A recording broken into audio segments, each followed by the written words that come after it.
In tonight with a term that we have been using a lot lately, but no one likes it: supply chain issues. And tonight we're taking a look at truck driver shortages and its impacts.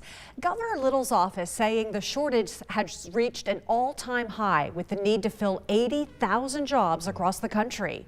Our Tristan Lewis spoke with a local trucking school who tells us why they think drivers aren't applying.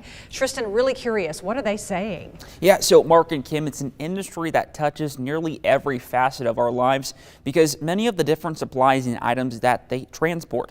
Harry Packwood with the Idaho CDL training says 70% of the country's freight is hauled on a truck. And he tells me more people are retiring and leaving the industry than people filling those spots. Working in the trucking industry since he was 18. I hauled the beverages for a while, doing city driving and that kind of driving, and then I worked in the oil field for a lot of years. Harry Packwood now owns and trains new commercial drivers at Idaho CDL training. Having a CDL in your pocket is the best thing you can do if you're in a trade. If you're a trade worker, having a CDL just opens up more opportunity, more doors.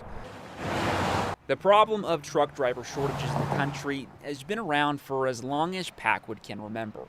But he says it's increased significantly in just the last year or two.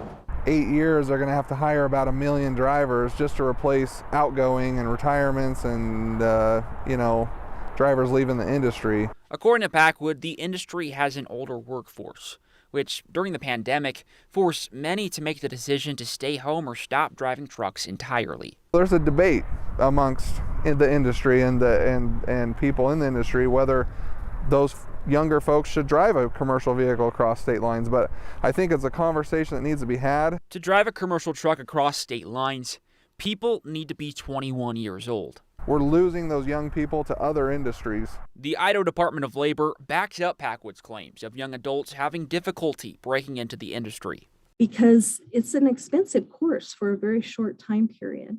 So there's that.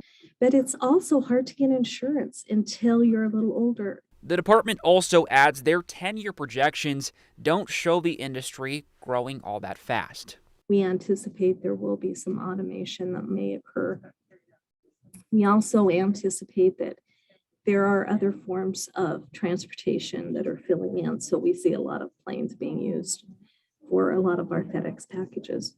But even with an ever-changing society, Packwood says there will always continue to be a need for drivers. The incentives are going up, the sign-on bonuses are getting bigger. There's a lot of adventure out there and a lot of rewarding things ahead, if you put a CDL in your pocket.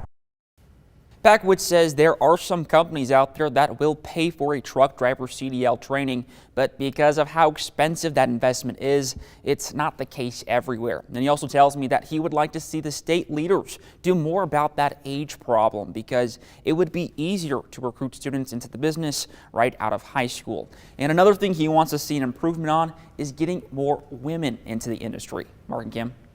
That whole got to be 21 thing across state lines makes no sense. There are so many 18 and 19 and 20-year-old truck drivers that drive between Boise and Pocatello, but they can't drive into Salt Lake City. It makes no sense, and this seems like such an easy fix. I hope our state leaders are watching this. I hope our delegation in D.C. maybe they're watching this, because this does seem like an easy fix. I don't understand. And the first time hearing about this, I had no idea you couldn't drive across state lines as a trucker until you were 21. I know a lot of great drivers that are 18, 19, 20 years old. And who are dying for jobs, and we need them to fill those positions.